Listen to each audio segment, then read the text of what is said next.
Okay, this is the second tutorial I'm putting together for Photoshop. Um, what I'd like you to get out of this one is learning how to use the Lasso tool and filters. There's a couple other things I'm going to add as well, like the clone stamp, adding text and adding effects to your text, as well as adding cool effects to your background too. Okay, so the first thing is the Lasso tool. The Lasso tool is the third one down on your little toolbar. If you hold it down, you'll see there's three different types of lassos. There's just the regular lasso tool where you can cut things out based on whatever shape you'd like them to be. You'll see the marching ants up here. Marching ants just means that that area is highlighted or selected. In order to get rid of them, if you mess something up, you just hit Command D. That'll get rid of your marching ants. But if you want, you can go into, I think I was on this is the regular lasso tool. The other one was magnetic. Magnetic attaches to where it wants, which I like. It's just a personal preference on what you like. What it does is it goes to where it thinks you want it to go. If you keep clicking though, it'll change. You can change its mind. At this time, what I'm going to do is I'm going to lasso myself and Mr. Schneid out of last year's Halloween picture. And I'll put us into a unique background. Yes, last year we were Pac-Man and a ghost.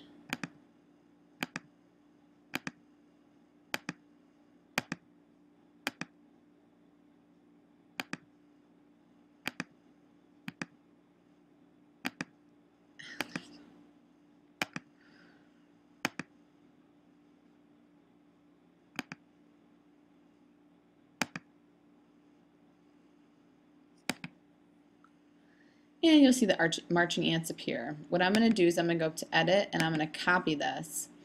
I'm going to hide this. I'm going to double click and so I can hide this layer.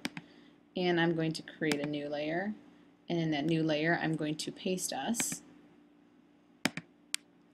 And you'll see just us appear. The nice thing is we have a little outer glow to us, not a crisp line, but a hazy line. Some people like this, some people don't. The reason that there's a hazy line is because up here there's a feature called the feather tool.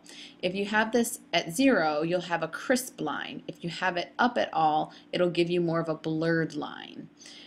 So it gave us a little bit of that blurred line. Now you can see some of the areas did disappear, like my hair got cut off a little bit, Mr. Schneid's did a little bit. To be very precise, you can go back through and make sure your lasso, you go a little bit slower with it. And again, the magnetic one lassos where it thinks you want, not necessarily where you do want it to go. So that is the lasso tool. That's how you cut things out. There is another way you can lasso, which I'm going to show you as well. If I go back to my original picture, I'm going to hide this one, and I click on what's called the clone stamp. What you can do is you hit Option and click, and then I'm going to go ahead and go to my new layer, hide these layers, and if I go up top here, you'll see you can change the size of your brush, how big it's going to come out, and then the haziness if you want it to be an outer glow or a soft outer edge or a hard edge. And wherever I want Mr. Schneid to be, I just kind of draw him in and he will appear. Just a different way of doing the lasso tool.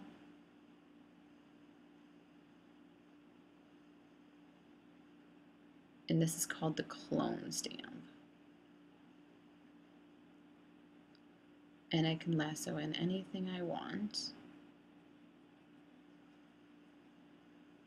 And if I mess up and accidentally lasso in things that I don't want, I can go back through and I can erase.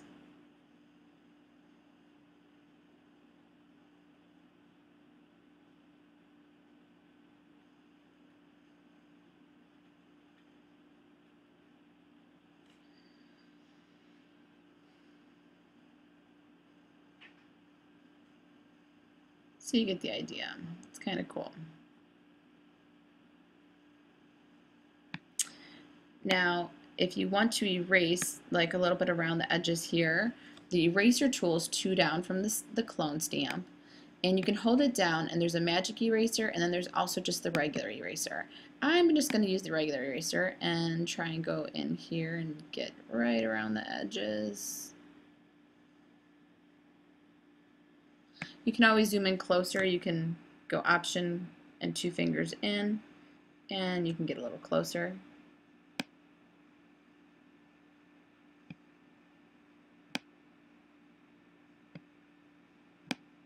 And erase right up against the edges so you get a nice clean look.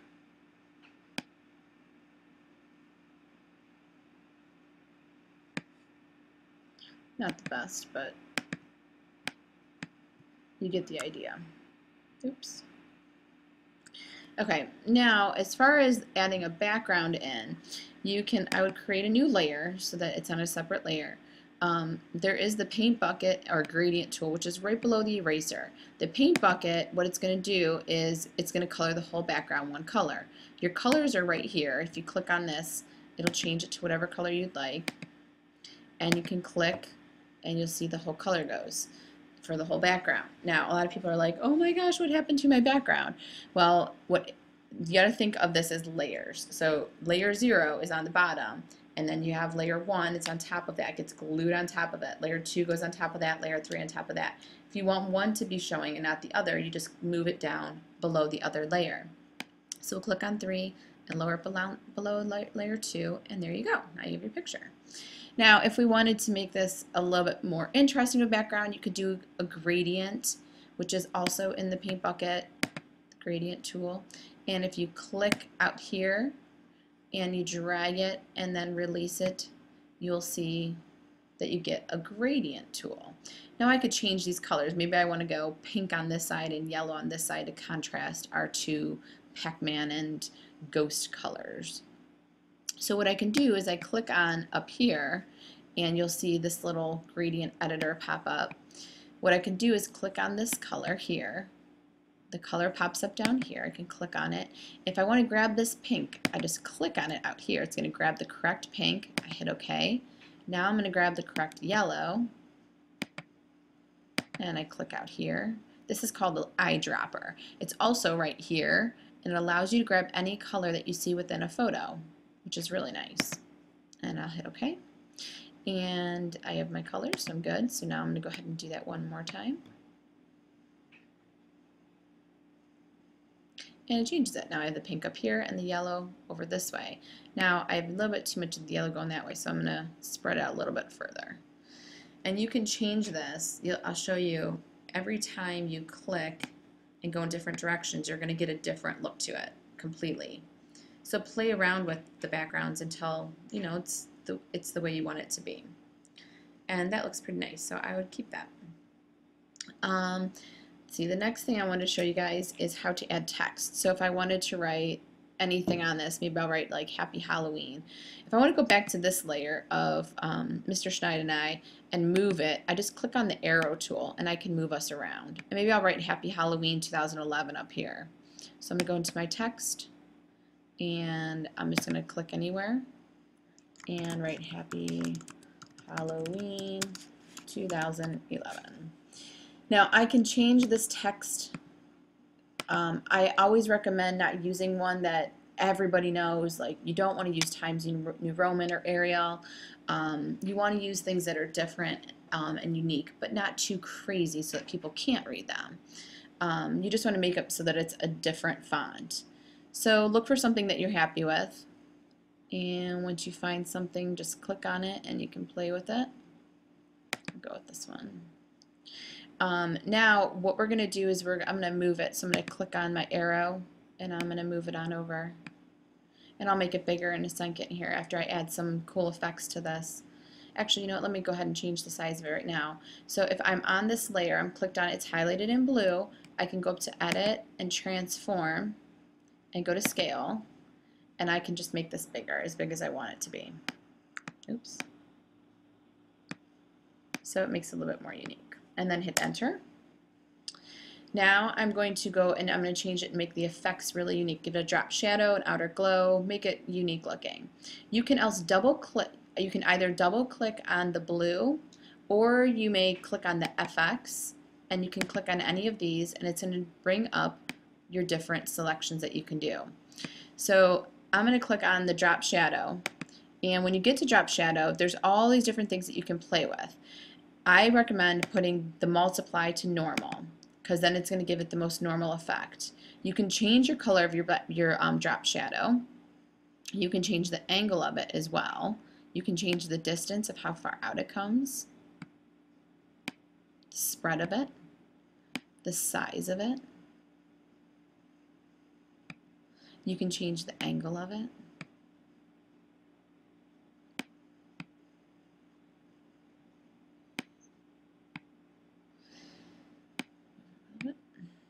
And you can make it more opaque. That means more see-through, so the opacity of it. And down here, I always like playing with the contours of it. This is going to change the shape of the actual outer glow. And it gives it just a different look that you would not find in any other program. So I like making my own unique look to it so that it looks different, not like just any old drop shadow. So I like this one. So I'll stick with that. I like playing with the other things too. See if you'd like an inner shadow. See if you'd like an outer glow. The outer glow is always nice. I don't know if I need it for this because I'm looking more so for, you know, a Halloween-y type look. The inner shadow looks pretty nice though. I might play with that a little bit. And the choke on it. That's just how jagged your edges will be. The size of it. I want to be able to see my purple, so I'll leave that there a little bit. Again, you could do the opacity to be lighter or darker. And you can change the contours of this as well. And we can make it match, or we can just keep it simple so that there's not too much going on. And I really like that. You can go down the row and just keep clicking on all these different things and see if you like them. If you do, play around with the different things that you see within here. Everything's just going to make it pop more and make it look more realistic.